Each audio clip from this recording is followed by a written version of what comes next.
Hello, everybody. This is a presentation covering the Serial podcast by Sarah Koenig. This is for a Communication 480 final project, written, narrated, and presented by Garrett Lloyd. So, just getting introduction overview of Serial. So, the podcast is covering the trial of Anand Syed in the tragic murder of Hae Min Lee in 1999.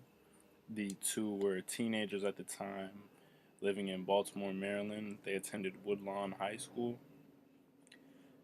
Hay and Anand were originally in a relationship, boyfriend and girlfriend.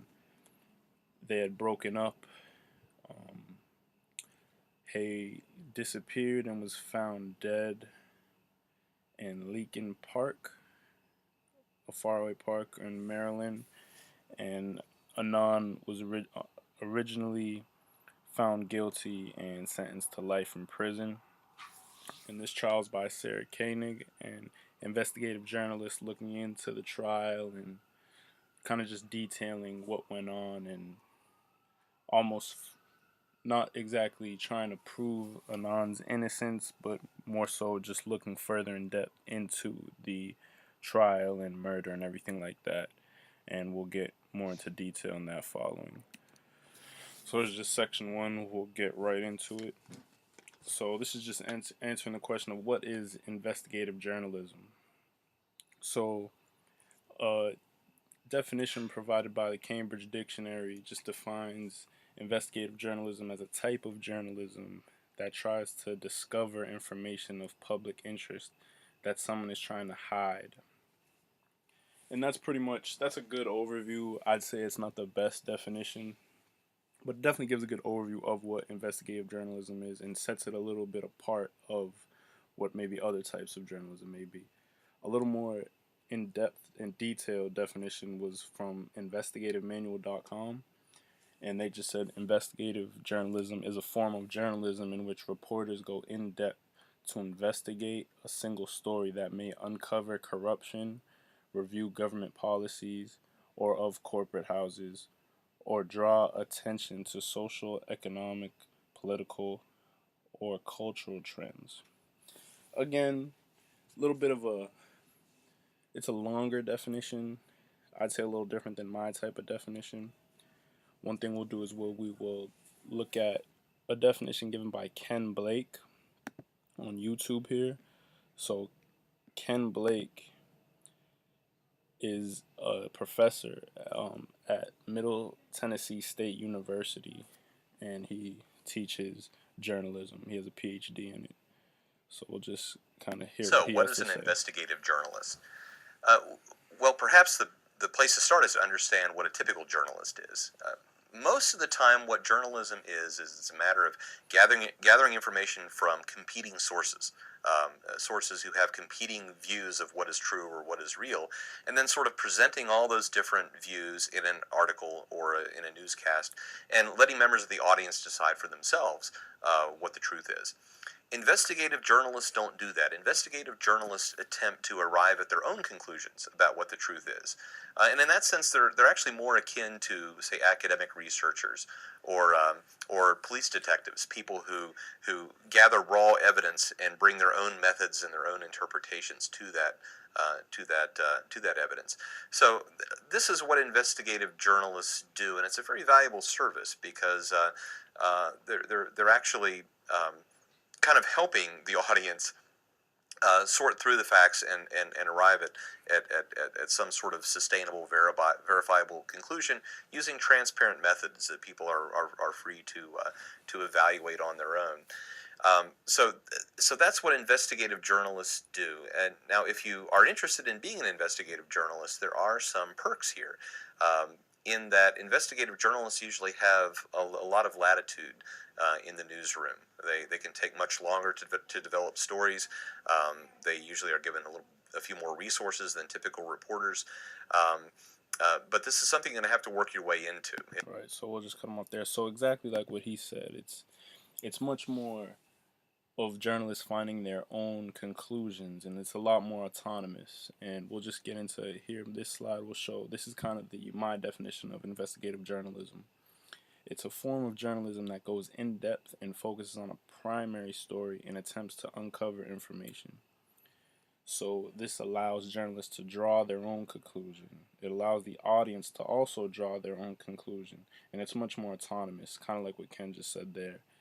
And it's kind of what he just said. The perks to it is that they have more resources, and they also it develops more time, and we'll see that with Serial. I'll get more into detail with that regarding Serial, but it requires a lot more time, and that's one good thing about it is because you have that time and you have the resources to really go in depth and go into detail and look at the minuscule things.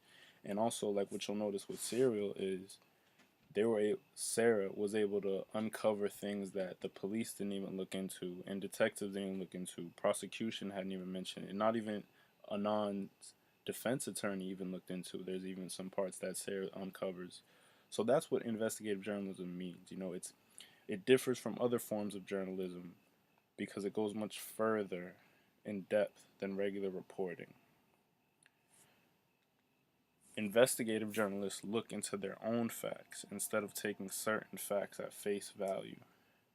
So you'll see that with Sarah a lot. She's not just taking what the defense found or what detectives found. She's looking into herself and drawing her own conclusions, and kind of letting the audience also do the same. She just keeps straight to the facts. She's not opinionated too much. She keeps her biases out of it. She lets you know what she thinks, but she'll easily say she's not right or she's not sure or things like that, and she lets us as an audience really get the facts and make our own conclusions and draw our own opinions by ourselves without any outside influence. So, like I said here, to make the sense of the case themselves, instead of really reporting what happened, make sense of how things happen, not just where regular journalism will tell you what may have happened during the trial and any type of information that went into that, but more looking of how it happened and why it happened and drawing own conclusions rather than what the police are telling us in the instance of Serial. It also helps the audience understand what happened, and we'll see that a lot with Serial. So for the next slide here, we'll see. So this is answering the question: how is Serial an example of investigative journalism? So I mentioned it a little bit, but I just want first to say like Serial is an exceptional example of investigative journalism, an absolutely great podcast. I really had a great time listening to it, and it was really a joy to kind of hear and just listen to the different turns and tasks that Sarah went into to really come up with this podcast. And I really enjoyed it. I think it really showed the work she put into it. So she took an entire look into the life of Anon Syed. She learned about his personality, his likes, dislikes, tendencies, his friends and family. She did countless amounts of interviews. She was extremely extensive. She didn't she didn't cut any corners. She went right into it, and she interviewed or attempted to interview everyone who played a role in this case and trial, and also in Anon's life. She looked at Hay. She looked at a lot of people. She didn't just look at what the prosecution and defense used during trial. She went further and further, uncovering things that detectives hadn't even looked at, like I mentioned, and we'll see that kind of get as we get into the specifics of the case. But Sarah really went farther than the detective. She was a detective in her own right, and it's impressive looking back because she was doing this, 15 years after it all occurred. So a lot of it is outdated evidence or accounts of people whose memory may be a little skewed, or even in the case of Anon's lawyer, Christina Gutierrez, who had passed away years after the trial.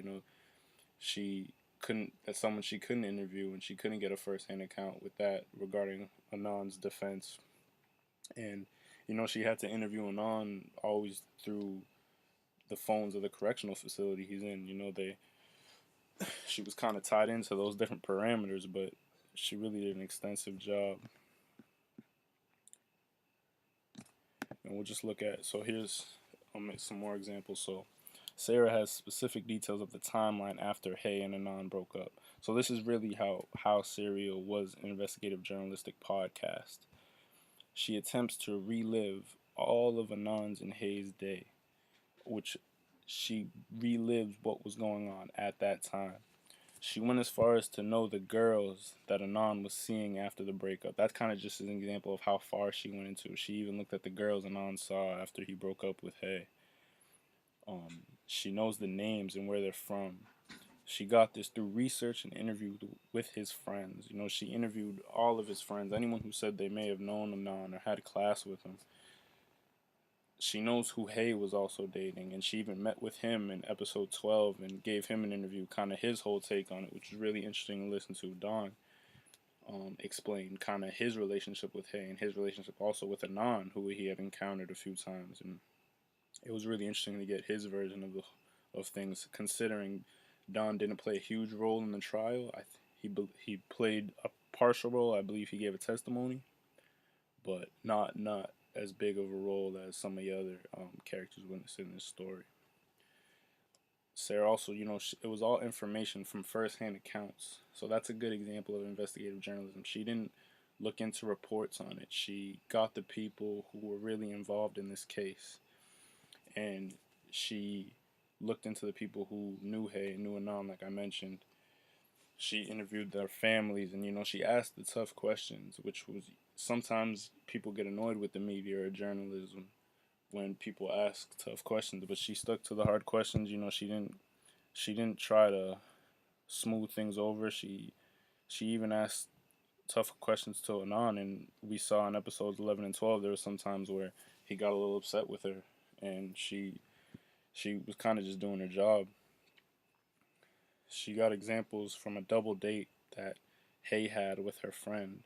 Sarah really got involved and dove into every little detail. Something as small as getting the interview with Hay's friend Aisha, who told Sarah about their double date with Hay, and it's just minuscule details that you might not think plays a huge role in the overall case and the general spectrum of the trial, but Sarah looked beyond that and wanted to know every little detail about these two, and really just didn't give up on any small lead. I should say she really looked into it. She learned about Hay's friends who were the last to see Hay. She knew about their class schedule and the friends Hay and Anon talked to her that day. She knows who Anon and Hay talked to the day Hay disappeared, and she knew about their class schedule. And like I said, this is something that's 15 years in advance. She's looking at. She's looking back in 1999. To go as far as to get their class schedule, you can only imagine of the type of depth that she had to go to. It's just really a great example of investigative journalism. So we'll go to the next slide here. So Sarah even visited Woodlawn High, where Anon attended school.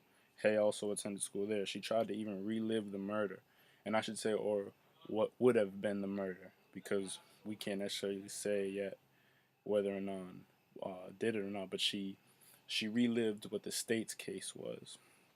She relived what and how Anon would have done on January 13th, the day Hay disappeared.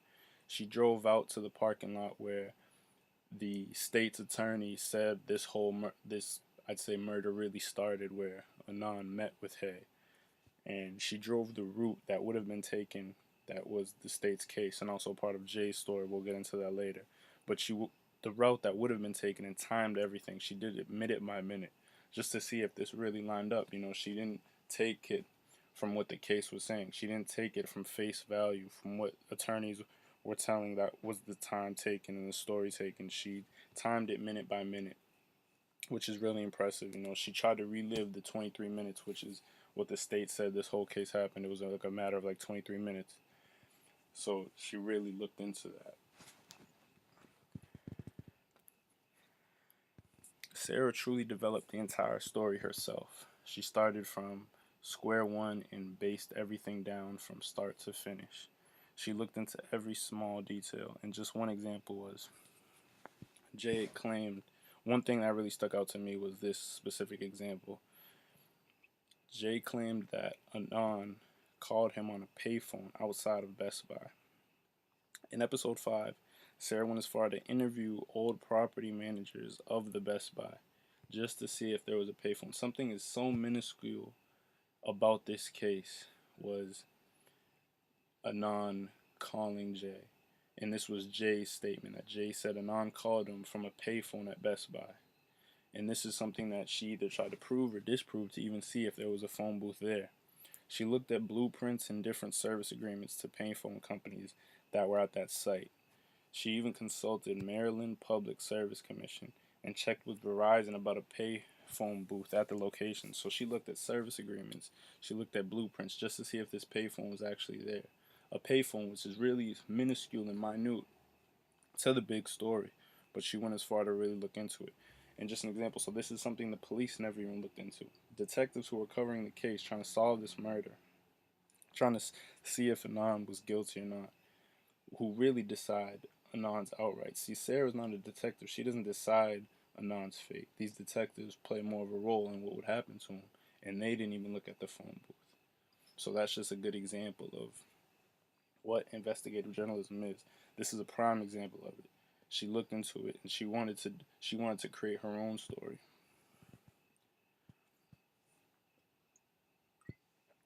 Sarah did her own outside consulting. For example, Sarah contacted professors from Stanford and Purdue on how cell towers work. Cell towers played a huge role in this case, and they said that the cell towers of Anon's cell phone lined up with Jay's story and Jay's testimony. That was one of the big roles of putting Anon actually in prison and finding him guilty. It played a big role. She worked with Deidre Enright, who was a lawyer who also was familiar with cases of getting people released from prison, false convictions, and things like that. She had her own group and led her own team of lawyers, kind of solving cold cases and really helped freeing people from prison who were in jail for crimes that they didn't commit. Sarah interviewed jurors from Anon's trials. She interviewed a private investigator, even in another episode, and kind of how he would look at the case, because she's not a detective, so she kind of looked at it. She wanted to get the perspective of a detective and someone who's been there and done hundreds of these type of cases, and she got his point of view on it, which is also very impressive. So that all kind of just really goes into detail how investigative journalism goes into detail, I should say. It just shows how Serial is a great example of investigative journalism. So we will move on here. So this is pretty much answering the question on what's the impact of covering a criminal case in this non-traditional manner, such as a podcast, versus a traditional manner, like a article or a documentary that is mostly what's covered with these types of criminal cases. So, Serial being a podcast played a role in its impact on the public. The entire story is split into segments instead of being all at once, such as a documentary or article. The end of the episodes often left people wondering what Sarah would uncover next. It was almost like the story was fiction because the way she went into her episodes and she linked everything together, but then also at the end of that, like 45-minute mark, 50-minute mark, which how usually long these episodes were, she would say something that had you wanting more. You wanted to know more. What would be on the next episode? And if this was a weekly thing, and it just makes you want to tune in next week. It was really powerful, and I think it played a big impact on public interest. So the end of the episodes often left people wondering what Sarah would uncover next. And investigative journalism, this allowed Sarah to really explain the evidence and dive deep into specific details, like we saw before. When explaining investigative journalism, there's more time put into it and more resources. So this was 12 episodes. 12, some were half hour, 45 minutes, but let's just say they were each an hour. That's 12 hours put into this type of case and detailing this case. And that's different than a documentary. Most documentaries are like an hour, hour and a half, 2 hours. And articles, it's probably like 2 pages, if that. To get 12 hours into an article, that'd probably be like 20 to 30 pages. So with this type of podcast in a non-traditional manner, it really allowed Sarah to kind of be more autonomous and take her own route into this story and follow those types of details that detectives may not have seen and that the public has time now, because it was in an interesting manner. The public has time now to develop their own kind of opinion of the case, given the small little details that Sarah was able to unveil. So now we'll get into section 3. So this is the big question of the podcast. Do you think Anan Syed is guilty? Do we think he did it? And I battled with this question from the start of the podcast to the finish. I really battled with it. For some episodes I thought he was guilty. A couple other episodes made it open my eyes to a couple of things, and it's really hard to think about it. I mean, I'm very much similar to Sarah in this aspect. She mentioned in episode 12 how she's kind of torn, and she didn't give us the answer we wanted really at the end of the podcast, because we were thinking, at the end of the podcast we'll find out if he's guilty or not, but we really didn't get that, and it's because Sarah didn't get it either. Um, what I'll say is, for the sake of argument, I do not think Anan Syed is guilty. I would not. I definitely would not have found him guilty if I was a juror on his trial. I have problems with Jay's story. I have problems with his testimony of how it changed up so much. And we'll get more into that, the questions I have unanswered from Jay, but I have problems with his story changing up. There's too much inconsistencies with his story. And, if you'll think back to, it was episode 8 where James Trainum had mentioned that even though there's inconsistencies, there's also consistencies, but still they don't outweigh the inconsistencies for me. For me, it has to be clear cut, because Jay knew what he was doing. Jay was giving his testimony.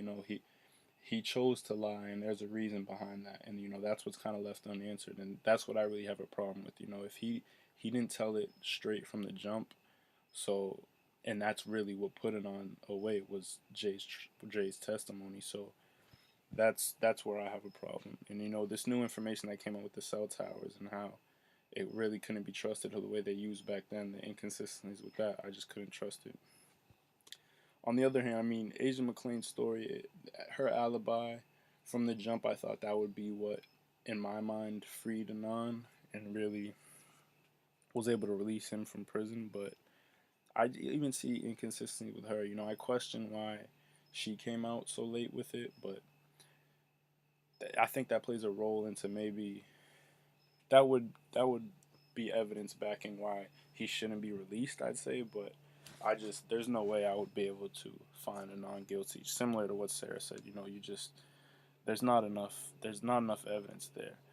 There's no DNA, like last bullet point. There's no DNA. There's no real concrete evidence linking him to that. They mentioned in episode 1 that the only DNA found was Anand's evidence, his DNA in Hayes' car, but they were still friends after a breakup, so it shouldn't be shocking that there was some DNA left in the car.